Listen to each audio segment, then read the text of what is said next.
Želim ti govoriti kao da smo samo nas dvoje. Kao da ovo nije video, nego tihi razgovor, onakav kakav se vodi samo kad nitko drugi ne sluša, jer ono što ću ti reći vjerojatno nisi ispričao nikome. Možda ni sebi, do kraja. Upravo si izašao iz razgovora, običnog razgovora, čak ugodnog. Ljudi koji ti nisu neugodni možda ti čak i odgovaraju. Podijelili ste neko vrijeme, malo smijeha, par riječi. Ništa teško, ništa napeto, ništa što bi opravdalo ovo što sada osjećaš. A ipak, evo te, prazan. Nije to umor tijela iako i tijelo teži, nije tuga iako joj nalikuje. To je nešto drugo, praznina koja ima oblik, koja ima točno mjesto, koja nije bila tu prije tog susreta. Kao da je netko otvorio slavinu negdje duboko u tebi i nešto ispustio. Kao da ti je razgovor, umjesto da ti doda, oduzeo. I najgore od svega, ono što stvarno zbunjuje, jest to što ne možeš objasniti zašto. Ljudi su bili ljubazni, tema lagana, nije bilo sukoba, nije bilo drame. Pa zašto se onda osjećaš ovako? Odakle ta praznina? Znam točno kako ti je. Znam što znači vratiti se kući nakon bilo kakvog društvenog susreta i osjetiti da se moraš oporaviti, ali ne od buke, ne od svjetla, ne od gužve, nego od nečega što ne znaš imenovati. Nešto što je otišlo s tobom, nešto što su ti izvukli, a da nitko nije podigao prst. I znam što si vjerojatno pomislio. Ono što svi pomislimo prvi put kad nam se to dogodi. Nešto nije u redu sa mnom. Previše sam osjetljiv. Ne mogu podnijeti stvari koje drugima ne predstavljaju nikakav problem. Nešto je slomljeno. Želim da ovo čuješ vrlo pažljivo, jer je to najvažnije što ćeš danas čuti. Ništa nije slomljeno, ništa nije krivo. Nisi previše osjetljiv. Ono što ti se događa nije greška. To je faza. Vrlo konkretna faza procesa koji je Carl Jung opisao prije desetljeća, a o kojoj se gotovo nitko ne usudi govoriti jer ne prodaje knjige brzih rješenja. Ono što ti se događa ima ime u dubokoj psihologiji, iako ga Jung nije nazvao baš tako. Govorio je o hiperrazvijenoj intuitivnoj funkciji. Govorio je o određenim pojedincima, vrlo rijetkima, čiji se psihički aparat nikada u potpunosti ne zatvori nakon djetinjstva. Pojedincima koji cijeli odrasli život zadržavaju posebnu propusnost. Sposobnost da percipiraju ono što drugi ne percipiraju, da upijaju ono što drugi ni ne registriraju. I ta propusnost, ta gotovo nadnaravna sposobnost čitanja nesvjesnog drugih, istovremeno je najvredniji dar koji imaš i razlog zašto izlaziš prazan iz svakog ljudskog kontakta. Ali i ovo je ono što ti nitko ne kaže, razumjeti to ne zaustavlja trošenje. Možeš imati svu jungovsku teoriju na svijetu i dalje se vraćati kući iscrpljen nakon svakog razgovora. Jer dok god tvoja psihička struktura ostaje izložena, dok nemaš sustav unutarnje obnove koji ti omogućuje da vratiš ono što nije tvoje i povratiš ono što jest, zasićenje nastavlja djelovati. Tiho, postojano, nevidljivo. Helena Blavatsky, koja je desetljećima proučavala nevidljive mehanizme koji upravljaju ljudskom percepcijom, identificirala je nešto što se izravno povezuje s onim što je Jung opisivao. Otkrila je da osobe s ovom vrstom perceptivnog aparata trebaju specifičnu praksu ponovnog usklađivanja. Ne generičnu meditaciju, ne nejasne savjete o brizi za sebe. Konkretan protokol od 7 minuta dnevno osmišljen za obnovu veze između tijela, duše i percepcije. Nazvala ga je metoda AVE, usklađivanje vibracija suština. To je sustav emocionalne reorganizacije stvoren upravo za ovaj profil. Za ljude čija je nesvjesna percepcija toliko oštra da ih svaka interakcija ostavlja praznijima nego što bi trebala. Pristup je u prvom prikačenom komentaru. Ako ono što opisujem zvuči točno kao tvoj život, uzmi ga. Jer ono što slijedi imat će mnogo više smisla kada shvatiš da postoji alat napravljen za ono što ti proživljavaš. Ali prije toga trebaš vidjeti cijelu mapu. Jer bez mape svaki alat ostaje samo privremeno rješenje. Nastavimo. Dopusti mi da to kažem na način koji ćeš osjetiti u tijelu, a ne samo razumjeti u glavi. Zamisli da se većina ljudi rodi s nekom vrstom psihičke kože koja ih štiti od emocionalne klime drugih. opnom koja ih čini nepropusnima za podzemne struje prisutne u svakom razgovoru. Oni razgovaraju, smiju se, oproste se i odu kući točno onakvi kakvi su došli, jer ih ta koža izolira. Ne hvataju ono što se ne izgovara, ne registriraju stvarnu emocionalnu temperaturu prostorije. A sada zamisli da si se ti rodio bez te kože. Ili bolje rečeno, s kožom toliko tenkom, toliko poroznom da te sve prolazi. Svaki razgovor za tebe nije samo razmjena riječi. To je razmjena na razini nesvjesnog. I ti, ne znajući, ne birajući, provodiš cijelu interakciju upijajući. Tjeskobe koje drugi skrivaju, tuge koje drugi zakapaju, strahove koje drugi ni sami sebi ne priznaju. Oni ti ih ne daju, ni ne znaju da ih imaju, ali ti ih svejedno uzimaš, jer je tvoj sustav za to napravljen, da hvata sjenu drugih bez da se izgovori i jedna riječ. I kada interakcija završi, kada se pozdraviš i vratiš u svoj prostor, ono što osjećaš nije društveni umor. Ono što osjećaš je težina sveg tuđeg tereta koji si pokupio, a da toga nisi bio svjestan. To je ta praznina. Ne nedostaje ti nešto. Nosiš nešto što nije tvoje. Carl Jung je to uočio s jasnoćom koja i danas zapanjuje. U svojim spisima o onome što je zvao kolektivno nesvjesno, spominjao je da određene osobe, one s posebno razvijenom intuitivnom funkcijom, djeluju poput prijemnika, poput psihičkih antena koje hvataju signale koje ostatak čovječanstva ne može primiti. I ti signali nisu riječi, nisu misli. To su sirova emocionalna stanja, ostaci kolektivne sjene, tog sloja nesvjesnog u kojem plutaju sve neobrađene boli čovječanstva, svi strahovi, sve sramote, sve ono što ljudska vrsta radije ne gleda. Kada ti uđeš u prostoriju, čak i ako su u njoj samo dvoje ljudi, tvoj intuitivni sustav već skenira sve to i najgore je što to ne možeš ugasiti. Nije dobrovoljno, nije nešto što odlučuješ raditi, to je nešto što jesi. I evo onoga što ti vjerojatno nitko nije rekao. Onoga što je Jung nagovijestio u nekim vrlo gustim odlomcima svog dijela, ali što se rijetko podučava izvan najdubljih krugova analitičke psihologije. Ta praznina koju osjećaš nakon druženja s ljudima nije slabost. To je znak da tvoj sustav radi upravo ono što treba raditi. Obrađuje. Pokušava vratiti kolektivnom nesvjesnom ono što je iz njega pokupio, ali obujam je toliki da sustav nakratko kolaprira. Ne kolaprira jer je bolestan. Kolaprira jer obavlja titanski posao, a ti mu ne daješ nikakav resurs.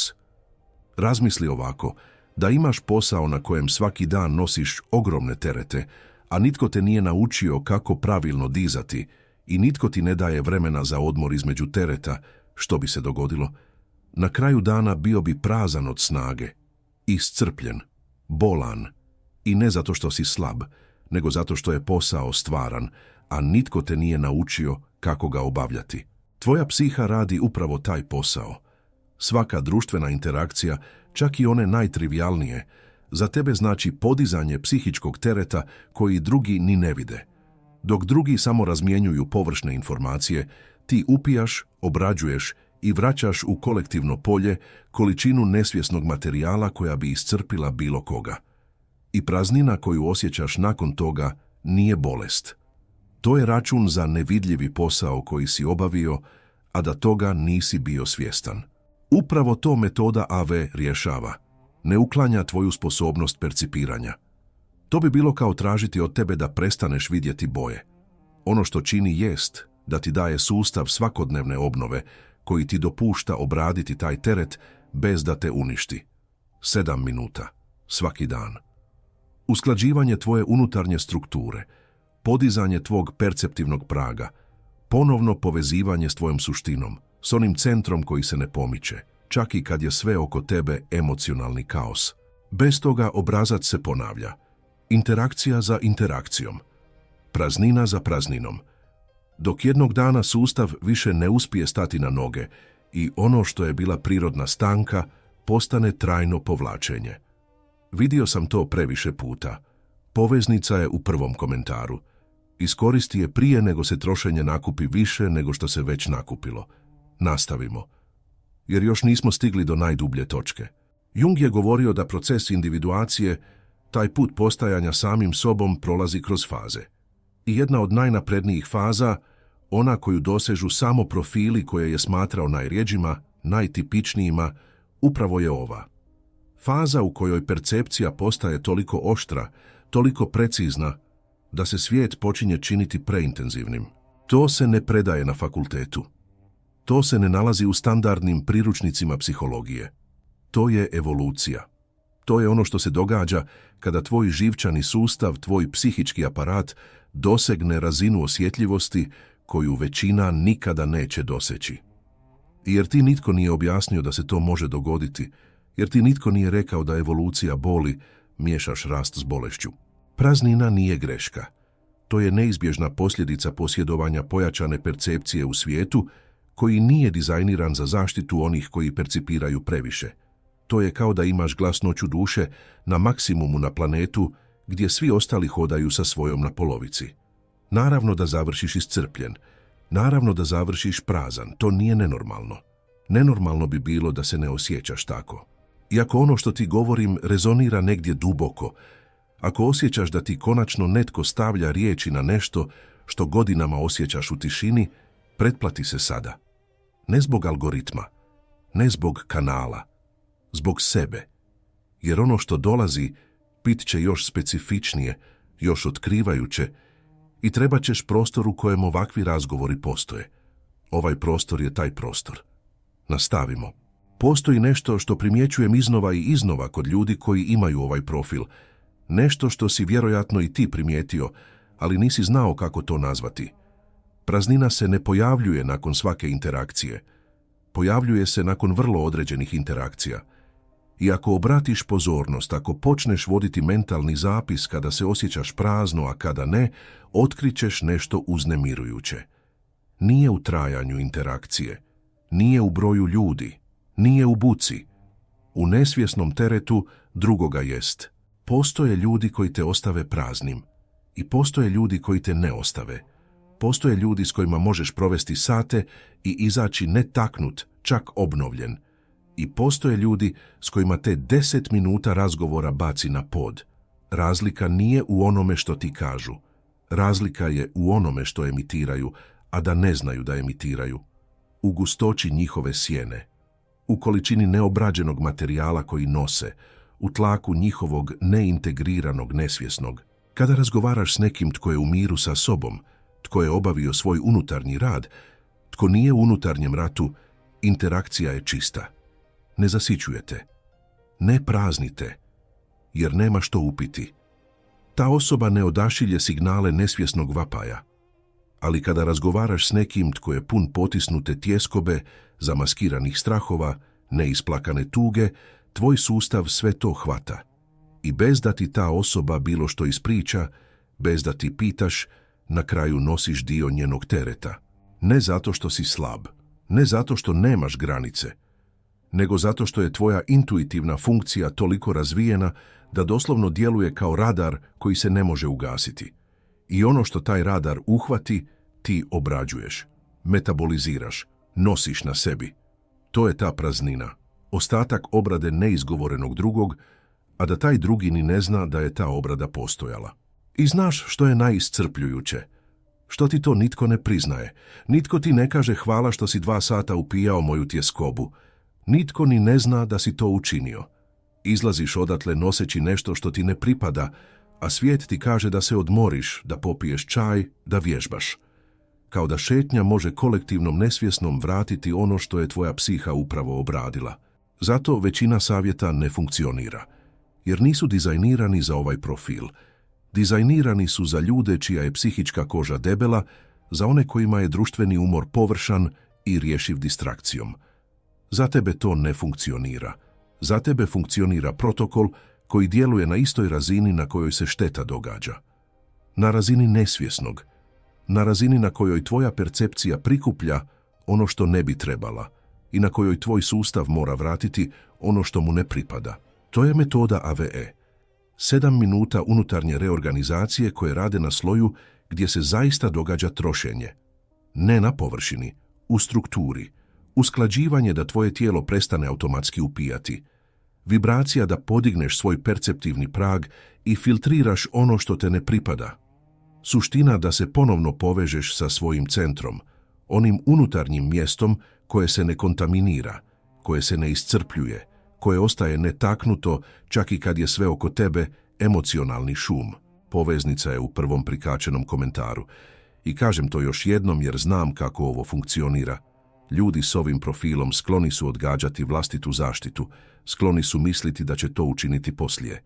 I poslije postane nikada, i nikada postane kolaps koji se mogao izbjeći. Nastavimo, jer postoji još nešto što moraš razumjeti. Jung je u jednom od svojih pisama spominjao nešto što je za mene ključno za razumijevanje svega ovoga.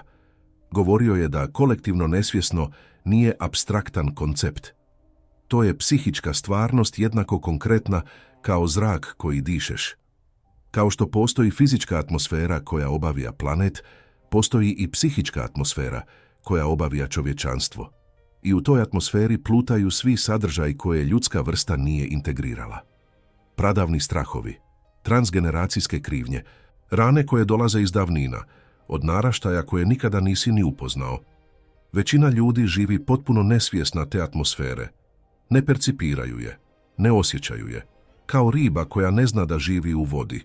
Ali ljudi s hiperrazvijenom intuitivnom funkcijom, ljudi poput tebe, percipiraju je, osjećaju je u tijelu, registriraju je u raspoloženju i kada stupe u kontakt s drugim ljudskim bićima, ne stupaju u interakciju samo s tim pojedincima. Stupaju u interakciju s cijelim kolektivnim teretom koji ti pojedinci vuku sa sobom, a da toga nisu svjesni. Zato je praznina toliko duboka, jer ne obrađuješ samo tjeskobu osobe koja stoji pred tobom, obrađuješ kroz nju slojeve i slojeve kolektivne patnje koji ni njoj samoj u potpunosti ne pripadaju. Iscrpljujuće je. Naravno da je iscrpljujuće. Čudno bi bilo da nije. A ipak to nije osuda. To je funkcija. To je uloga. Uloga koju određeni pojedinci, najrjeđi u jungovskim terminima, dolaze ispuniti u velikoj shemi ljudske psihe. Oni su ti koji obrađuju ono što drugi potiskuju, koji osjećaju ono što drugi nijeću, koji na svojim leđima nose nevidljivu težinu svega onoga što čovječanstvo radije ne gleda. I to čine bez priznanja, bez naknade, bez da im itko objasni da je to njihov nevidljivi posao. Znam što misliš, znam jer svi koji imaju ovaj profil misle isto u ovom trenutku. Kako ovo ugasim? Kako prestanem upijati? Kako da se ne osjećam prazno nakon svakog susreta? I odgovor, pravi odgovor, onaj koji ti neće dati nijedna jeftina knjiga o osobnom rastu, jest da to ne možeš ugasiti, ne u potpunosti. Jer to nije prekidač koji možeš uključiti i isključiti. To je dio tvoje strukture, dio onoga tko jesi. Pokušaj ugasiti to bio bi poput pokušaja da prestaneš čuti zvukove, bio bi to psihičko sakaćenje, ali postoji nešto što možeš učiniti, nešto što potpuno mijenja jednadžbu, i to je ono što je Jung zvao svjesnom integracijom funkcije. Ne ugasiti pojačanu percepciju, integrirati je, postati njezin vlasnik. Prijeći od pasivne spužve koja upija nehotice do aktivnog filtera koji bira što upiti, a što vratiti. I upravo to, točno to, jest posljednja faza najrjeđeg profila. Faza u kojoj prestaneš biti žrtva vlastite osjetljivosti i postaneš suverena nad vlastitom percepcijom. Želim se ovdje nakratko zaustaviti, jer je ovo važno. Kada govorimo o integriranju intuitivne funkcije, ne govorimo o nečem apstraktnom. Govorimo o vrlo konkretnom procesu koji je Jung opisao u svom radu s pacijentima koji su imali upravo ovaj profil. Prvi korak je prepoznati da praznina nije tvoja, da ono što osjećaš nakon interakcije nije tvoja tuga, nije tvoja tjeskoba, nije tvoj umor. To je ostatak. Ostatak koji si pokupio iz kolektivnog polja i koji sada pluta u tebi. I kada prepoznaš da nije tvoje, kada se prestaneš poistovjećivati s tom prazninom, kada prestaneš misliti nešto je krivo sa mnom i počneš misliti pokupio sam nešto što moram vratiti, nešto se promijeni.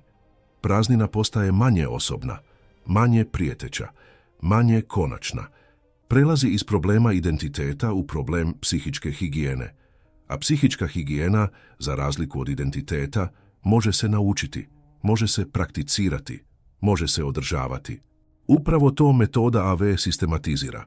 Praksu razlikovanja svoga od tuđeg, praksu vraćanja onoga što ti ne pripada, praksu zatvaranja perceptivnih propuštanja, a da se ne zatvoriš prema svijetu. 7 minuta dnevno koji funkcioniraju kao psihičko tuširanje, čisteći ostatke dana kako se ne bi nakupili, kako se ne bi kristalizirali, kako ne bi postali onaj sloj kroničnog umora koji toliko ljudi s ovim profilom zamijeni za depresiju. Potpuni pristup je u prvom prikačenom komentaru. I ako si stigao od ovde, vjerojatno već znaš da to nije slučajnost.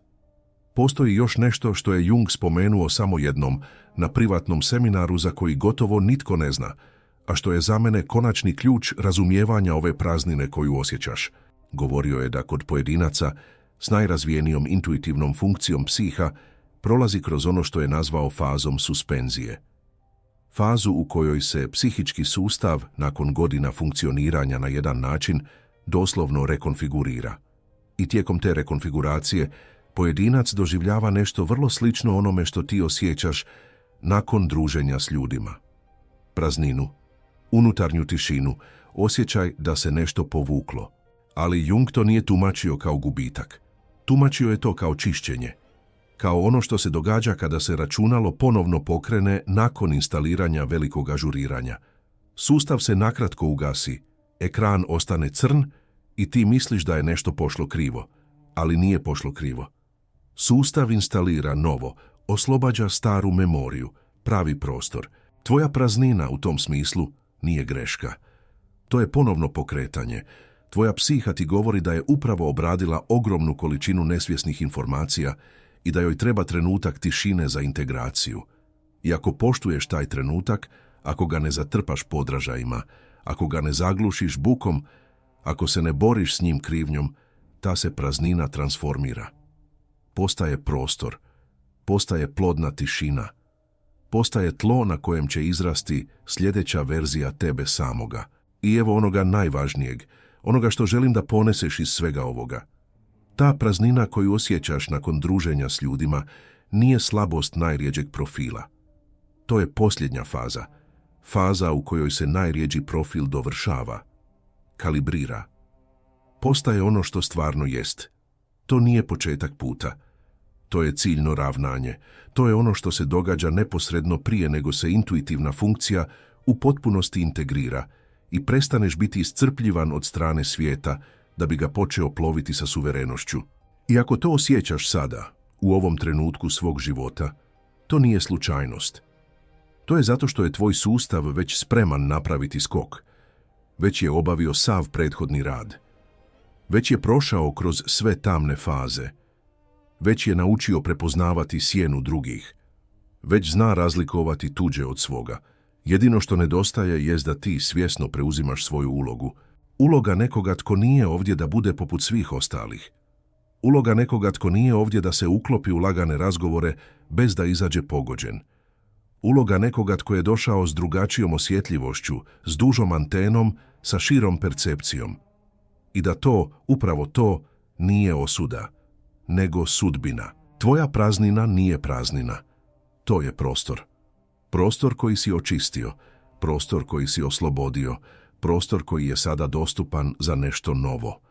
Za život koji te ne iscrpljuje, za odnose koji te ne zasićuju, za način postojanja u svijetu koji te ne stoji mira. I taj prostor, iako se sada čini čudnim, iako se sada čini neugodnim, najvrednija je stvar koju imaš. Tvoj ponovno osvojeni teritorij. Tvoja perceptivna suverenost u procesu učvršćivanja. Ne ispunjavaj ga bilo čime. Ne zaglušuj ga bukom. Ne poklanjaj ga prvoj osobi koja ti pruži osjećaj društva. Zaštiti ga. Tvoj je. Puno te stajalo isprazniti ga. Ako je ovo odjeknulo u tebi, ako si osjetio da je konačno netko opisao točno ono što ti se događa, bez da te učini slomljenim, reci mi nešto. Komentiraj ispod, ne zbog algoritma, zbog mene. Da znam da si tu, da znam da je ova poruka stigla onome kome je trebala stići. I ako poznaješ nekoga tko uvijek izlazi iscrpljen nakon druženja, nekoga tko se osjeća čudno, jer mu trebaju sati samoće da se oporavi od obiteljskog ručka, podijeli mu ovaj video. Jer vjerojatno godinama misli da je defektan. I čuti ovo može biti dopuštenje koje mu treba da prestane ratovati protiv vlastite prirode.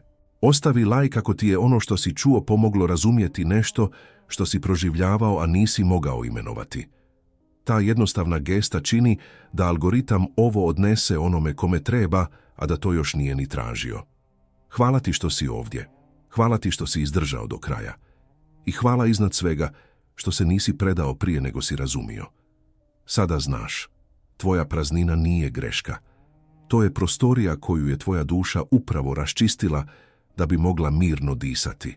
I ako si spreman zaštititi taj prostor, dati svom sustavu alat koji mu treba da prestane kolabrirati nakon svake interakcije, metoda AVE je u prvom komentaru.